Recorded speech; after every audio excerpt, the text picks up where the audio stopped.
everyone, I'm Mark Grasse, and you're listening to Podcast Mark, where we talk about personal development, professional development, and business development in that order, looking for the intersection of all three and kind of the principles and philosophies that guide the most successful people I know. Like my guest today, Dustin Riechmann. He's actually the one that kind of convinced me that podcasting is, probably the best content tool we have. And we've been talking for, it's been years, hasn't it? Mm-hmm. I think so. At least 18 months, 2 years, something like that. Yeah. The last 2 years, actually, the last, I don't know, 10 years, they just kind of mushed together in this cloud of stuff that happened. And I personally don't have any time recognition. And that's why every time you see me, I'm kind of like, hey, Dustin, how's it going? And you're like, I haven't seen you in a year. Awesome. But like I said, I mean, you're kind of the podcast inspiration. You're literally why I am going so into podcasting. Wow. So maybe we can start with kind of, just a short version of your journey into finding podcasting as like the main platform that you use to grow businesses and help other people grow businesses. Absolutely. Well, I appreciate the opportunity, Mark. And yeah, no pressure on me if your business fails miserably because you used all your time podcasting, and you can blame me. But so I got into podcasting sort of out of desperation, if I'm being really transparent. The very short version of my journey is engineer to digital marketer to becoming a partner in an e-commerce brand called Fire Creek Snacks. And we were humming along for a couple of years doing, Shopify stuff and then trade shows for brick and mortar growth and wholesale accounts. And then, COVID happened. And so everything was shut down. Like most of my clients, I couldn't go. I was literally driving to a trade show and it was canceled while I was driving to Chicago. So that was a wake up call. And so kind of heading into the summer of 2020 with all my kids here and my wife here and trapped in the house, I was like, what in the world can I do? And so I pitched my first podcast to be on as a guest. It was the Side Hustle Show with Nick Loper. It's actually a pretty large podcast. And he said yes. I thought it went amazing. And I just kind of kept getting on these somewhat random business marketing shows, kind of telling the story behind the brand of Fire Creek. And we were selling meat sticks. Like people were buying meat sticks. It was also kind of a boom time for e-com because everyone was trapped at home. And so that's how I got into podcast guesting. I continued to do that. And then as people started to notice that and it became its own story, then people started asking me for coaching. So I started coaching people one-on-one about how to be a guest and like how to get on the right shows, tell the right stories, and have the right call to action, that sort of thing, to build your business. And then eventually that merged with all my digital marketing experience. And the main thing I run now are mastermind experiences that use podcast guesting as the vehicle. And then we get into things like sales funnels and offer optimization and things that are really more business acceleration. And then as of a couple of weeks ago, I finally launched my own podcast as a host, and I got to interview you yesterday on there. So we're coming full circle. There you go, man. Well, I think that's the thing about having a community of professionals that you really trust and rely on. And honestly, I've had that in the past, but I think now it's like a different level of trust where it's kind of like, you come from the ego and you're like, well, yeah, he does it like this, but I think I could do it better. And it's kind of like, well, you see people do this over and over again, and you're like, stop it. No, you can't. Just listen to somebody who's done it before, do it like them. And then you could tweak it once you have the experience and, the confidence to actually make your own thing. But I think that's a big barrier for some people, is the need to customize. And I'm sure with some of the people you talk to, where you're like, just follow the freaking system and you'll win. Like, how do you explain that to people? Like, yes, you can customize this, but no, you probably shouldn't yet. Yeah, and there are elements, everyone has their own story, for example, and everyone's going to provide a different value to a specific podcast. So there are certainly elements of customization that are actually necessary, but in general, it's like a 5-step framework, right? And it's like, just follow the steps. Don't try to shortcut it. Don't try to skip a step, which is probably the most common thing people do. And then they wonder why it doesn't work. Either they're not landing the podcast opportunities, or they don't know how to actually make profit from it, which is a big emphasis of what I do, because I work with entrepreneurs. It's almost always because they've skipped a step or they tried to take a shortcut. And it's really not that hard to set up, but yeah, there is definitely a sequential order to things. And then, you still get your customization and your own specific story. And that's one of the best things about podcasting, obviously, is human to human interactions and storytelling and emotions and all the things that come with that. So we're not trying to give anyone a script, but we are trying to give them a framework to work within so they can be super effective. I love that. Yeah, and I think the flexibility is the, the key, because I don't think you're going to stop anybody from doing what they want to do, and really you Right. shouldn't. If that's what they want to do, then great. Are they motivated? Are they actually going to do it? Then yeah, go for it. Let me know how it goes, and maybe we'll tweak the system I made. But most likely you're just going to stop because you go to those clients and you're like, yes, you could really worry about this thing that really doesn't matter, or you could just put your head down and do the work, and the actual lessons will evolve and show themselves as you're doing the work, and then you'll understand.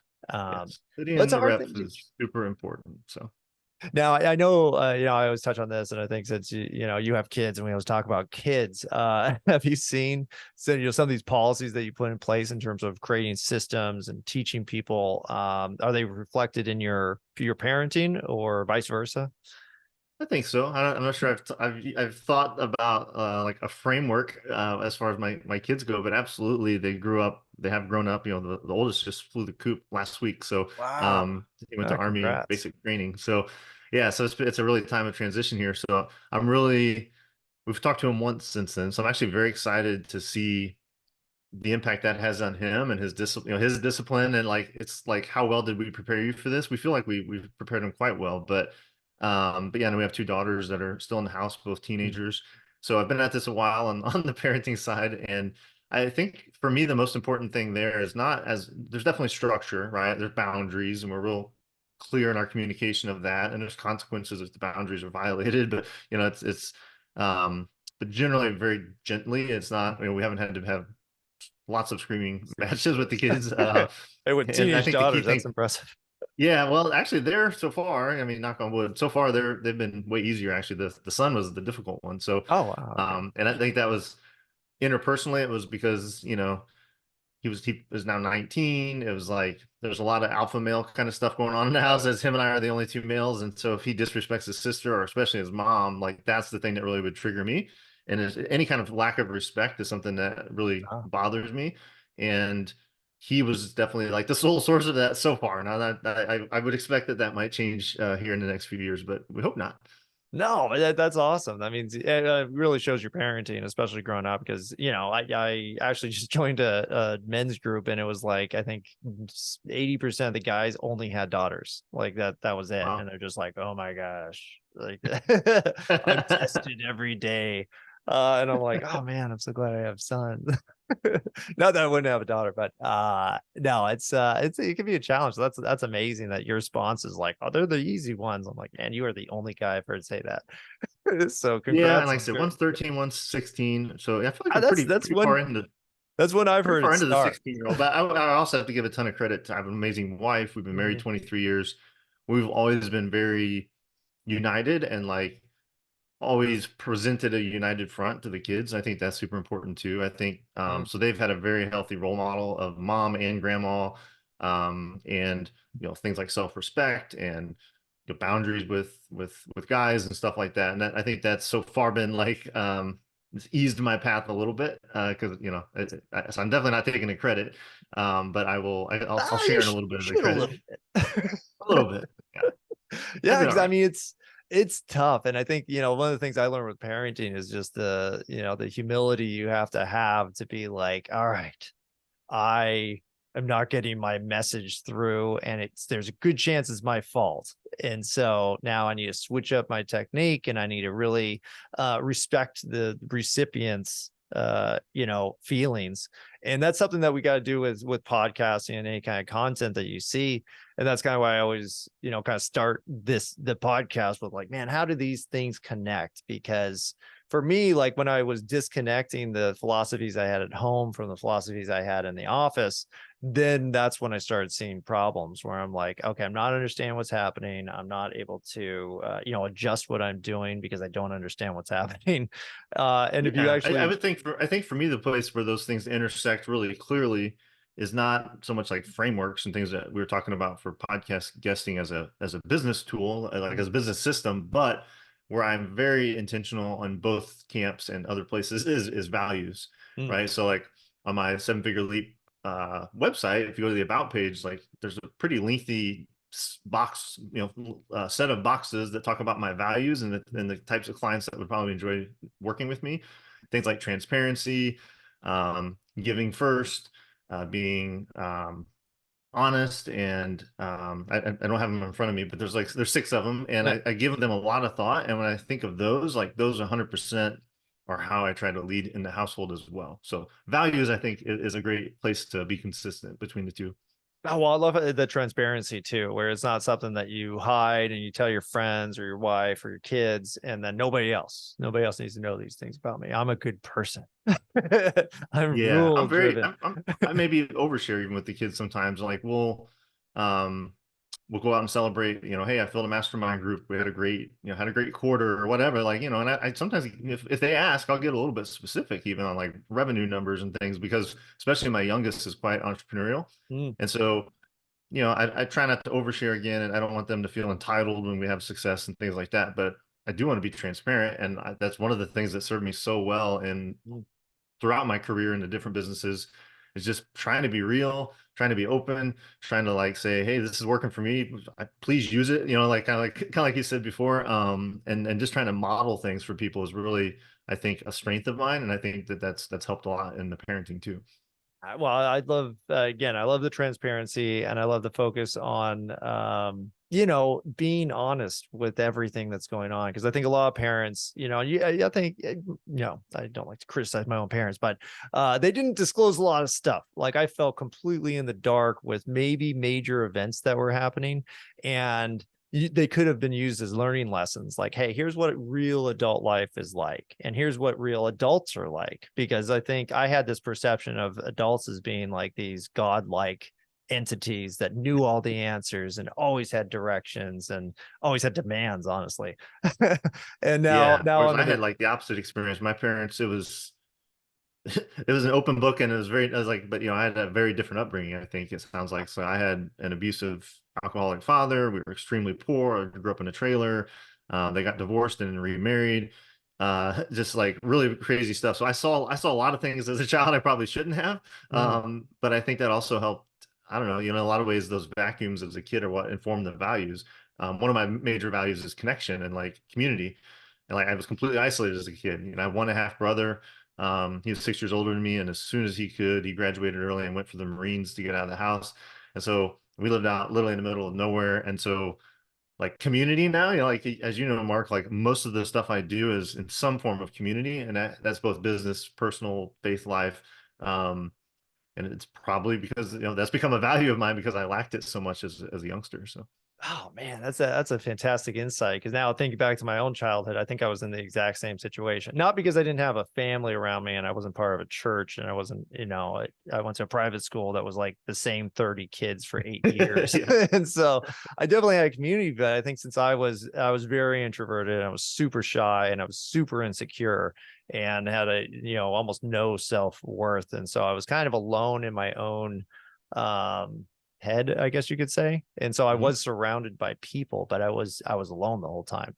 And so hmm now I realize that I'm kind of like, oh well, that's why my motto now is share everything, because I realized that I was actually sharing nothing. And that's why I wasn't able to connect with anybody, because who's going to share with you if you don't share in the first place? yeah. So I think that's, and actually I just had another podcast right before this where the main basis was how community-based marketing is actually the future of marketing and Oh, good news literally for me. all business. I'm like, oh, That's awesome. there you go. All my friends are on the same page. We all get it. And now I think we've all known it, but everybody else is starting to come around to it. But I think the basis of that can't be like, I'm going to make a community to make money. It's like, Right. you just started off on the wrong foot. It's like, no, you build a community to help people. And those people are your customers, but also your employees and your friends and your hmm kids and your, the rest of your family and everybody else. Like, that's the community. Now, with that said, and I know you've made an awesome community where people have gotten fantastic results, producing their own podcasts and kind of enacting your system. What do you think is a way that people could start getting into community building? Hmm. Yeah, I mean, my mind immediately like separates personal and business. So it seems a little easier personally. I mean, just to be like, hey, I want to, I have this personal interest, and I'm going to reach out and personally invite people to some kind of maybe regularly occurring event. So maybe go for a jog, ride mountain bikes, go fishing, or it could be a church thing. Like in my faith life, like every Friday morning, there's a small group of us. We meet, we have coffee, and we read some daily readings from the Bible, and then we quarterly involve our families in that, right? And so there's kind of two levels of community in that. So I think those are very simple things that don't need to cost money. They're just like a common interest. And I think with business, um, yeah, I think it's just looking for ways to serve. Mm. And a community can be three people, so it doesn't have to be some massive thing. So if you can get like maybe a regular Zoom meeting on the calendar where you can coordinate with some other experts in your area. I have I charge people for my community, but it also is a lot more than just the community. And then I also have like one I call my peer mastermind. There's just four of us. We meet once a month. It's fairly Cool. casual. There's no payments involved.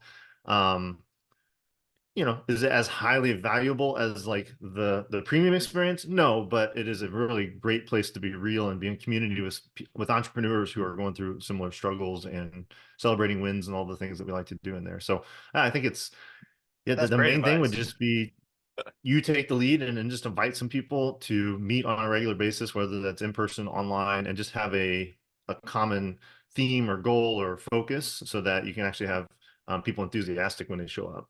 Oh man, that's fantastic advice, because I think a lot of times, especially when it's coming into marketing and you're kind of like, well, what's the ROI on me spending all Right. this time to do this? And it's like, that's not the point. And I think, like you said, if you want to feel what it's like to start building a community, yeah, set up just a small mastermind once a month with your friends and then see how it goes. Mhm. Because really just showing up a few times, that's the culture. People show up a few times, you start a few topics, and then the actual conversation evolves into like, oh, okay, now I see what we're doing. And actually my podcast, I literally did that over the last 2 weeks, where I was like, oh, okay, I kind of said, hey, come on, my friends, and we'll just kind of chat about stuff. And then it evolved into this like, oh, but that's my message. My message is that all these different points that we have that we've traditionally kind of separated from each other are all the same thing. And we could do it all in the same way. And that will save so much time and effort and, emotional energy trying to build, well, my business is just professionals and strict people, and I got to act like this. And then, oh, my family, I want it to be fun and lighthearted, and it should be like this. And it's like, no, it's all the same. If you do it this way here, most likely it's going to work better here, and you're going to show up better. So Yes. Yeah, that's what I think. That's what I think. Like random things just don't. They never last. Like it's like, hey, let's just get together and talk about mm, business or whatever. It's like, well, that doesn't last. So you either need a committed leader who's going to facilitate things in the moment, which is more the format of my ongoing mastermind 7-figure leap, right? It's kind of helping to solve an infinite problem of entrepreneurial emotional support and business growth. And so there's not like a set promise for that. It's like an ongoing thing. Whereas my 90-day programs, which are the podcast guesting oriented, there's a very specific promise. We go through a very specific framework and system. And in that, we still have like white space, like we can still do hot seat sessions. And mm. I try to really encourage a lot of peer-to-peer interaction. So it's not like the Dustin show, but I do lead it and I do facilitate it, and that keeps people engaged. And so that's, again, that's kind of operating at a higher level. But I got invited to something last week, and it was introduced to me as a early morning book club. It's like we're gonna meet every other week. We're reading this Bob Goff book. I don't know anyone. The guy that invited me is the only one I know. He's from my main mastermind, and it's a super enriching experience. It was like, wow, they're like really cool people, and I mean, they're really open and talking about their family, their faith and stuff like that. But the kind of excuse that we use to get together is just a book study, and it's really simple. uh Man, man, you're dropping great tips, because I think that's, having the leader is one thing, because you can't just assume that somebody's going to take that role. I always Yeah. compare a lot of these situations to college when you had group work, and I was like, Yeah. oh man, and there was like the same stereotypes in every single group: the lazy person who talks a ton, the person who wants to be in charge but doesn't actually know anything, and then it's like these lists of people.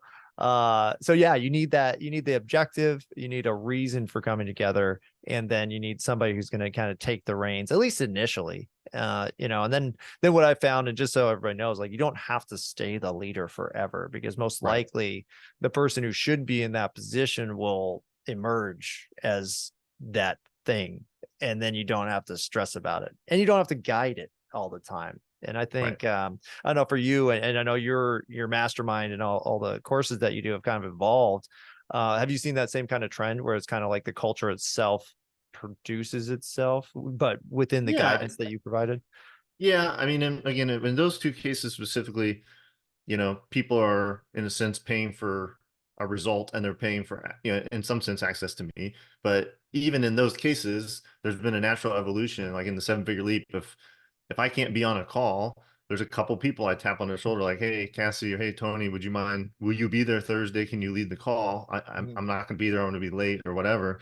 It's no one even notices, right? Like, because I think they have a natural skill for it. They've been kind of indoctrinated into the way I do it. And I mean, indoctrination in a positive way. And so like they can just kind of pick it up and go. Now there's certain sessions where we kind of do different stuff or kind of weird stuff that I feel like I am necessary to be in that Oh seat. yeah. But yeah, certainly like in any group, there's a natural ascension of like deputies who, in some cases, take over the leadership, or they could be spinoff groups so things get larger.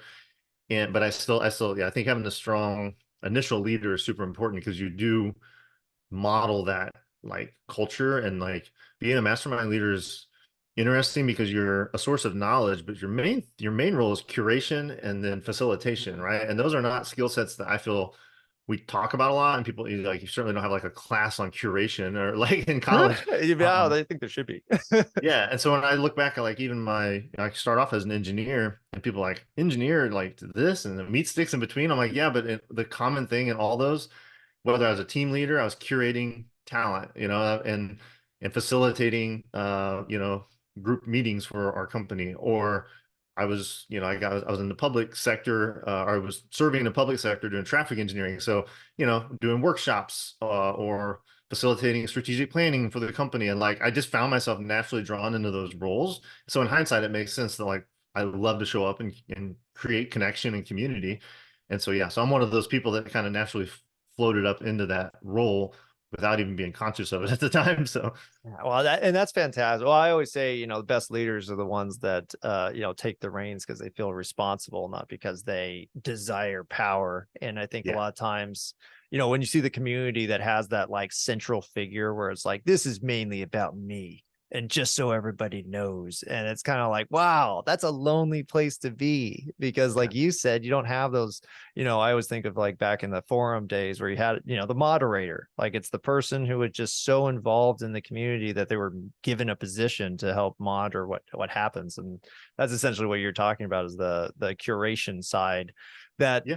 you could screw up really easy, and you see it on neighborhood groups a lot, where somebody starts the Yes. neighborhood group and initially it's like, oh, everybody's fun and oh, look what's happening.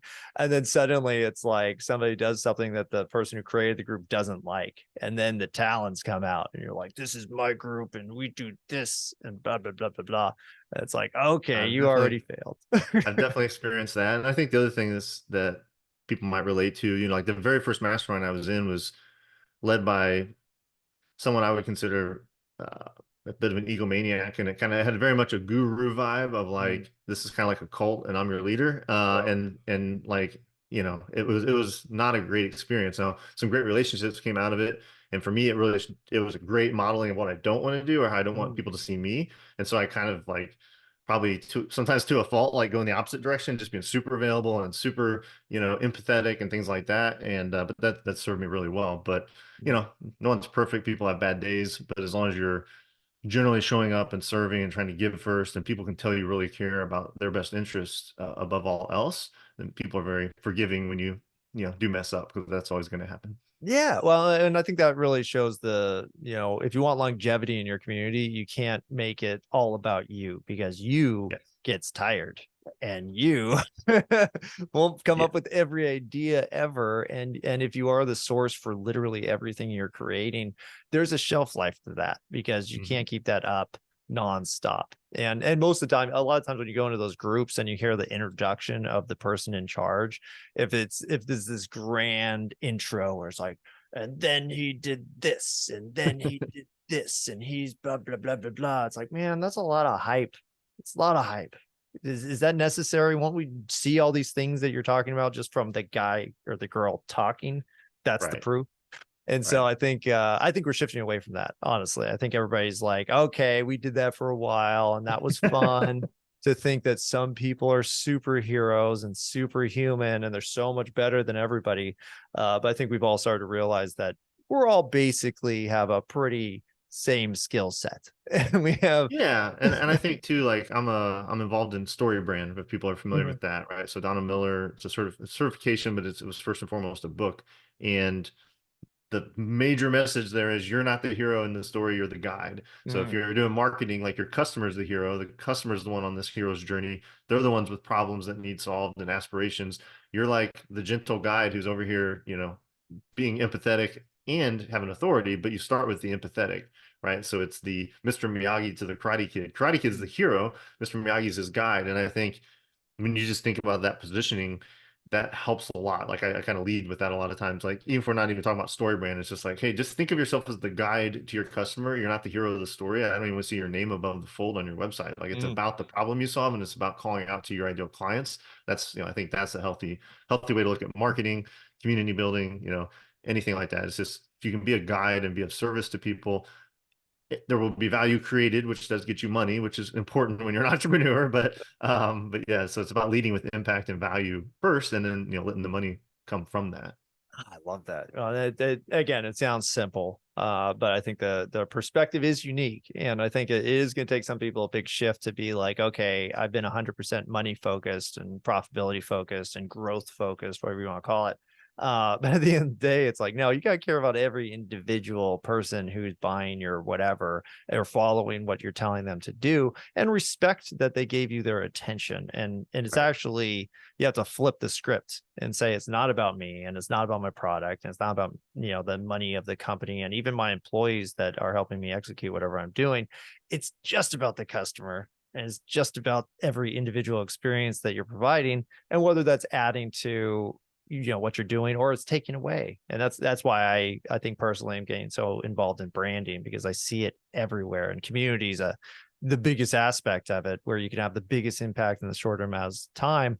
And I think it's the future, and I think you're ahead of the curve because you're already doing it, and you have the humility to kind of keep running it forward and just focusing on customers. So I think you're doing incredible. I think and I think Thank podcasting like this, actually podcasting is the best reflection of everything that we talked about, because it's not like, yeah, you can have an agenda and a structure for your podcast, but at the end of the day, is the host seem like they care about the person they're talking to or not, and vice versa.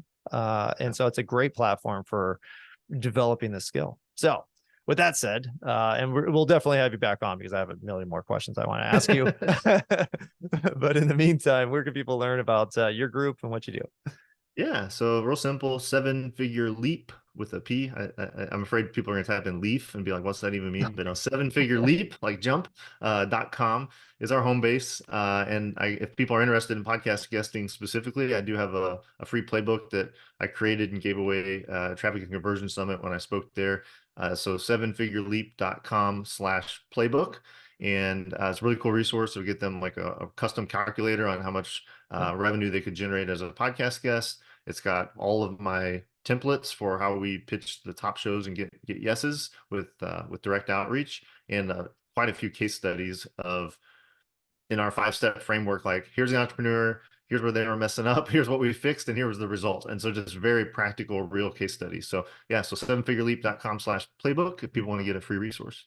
Awesome. Well, thank you so much, Dustin. Really appreciate your time. I think what you're doing is awesome and cutting edge, frankly, even though it's weird to describe, just good business practices as being cutting edge, but that's where we're at. And that's fine as long as people are starting to realize it, which I think the popularity of what you do and just how well you do it is really starting to prove that. So I I'm appreciate that very very much, happy. especially coming from you. I love what you're all about, and you've been a really important who in my life. So we talk a lot about who, not how, and so these relationships meaning so much, and you've been just a key relationship for me, however long we've known each other. And so Million I look years. forward to continue to deepen that and continue to support you and all the cool work you're doing too. Well, thank you, Dustin. And I really appreciate everything you do. It just personally growing, like everything that I'm doing with the podcast now is actually from our conversations. Wow. And a lot of Okay. time I don't make fast decisions. And so it has to percolate for like a year, maybe a Yeah. year and a half. And then I'm like, you know what? Dustin is right. I'm going to go do but it's working. And That's awesome. I really appreciate everything you're doing. So I hope you keep up, and I hope a lot of people sign up, because you have a lot to teach. And the humility you do when you present is fantastic. So I think you're an Thanks. example for us all. All right. Well, thanks. I appreciate it, and see you soon. Yes. And thank you for listening. This has been Podcast Mark, where we talk about personal development, professional development, and business development in that order, helping you find the intersection of all three.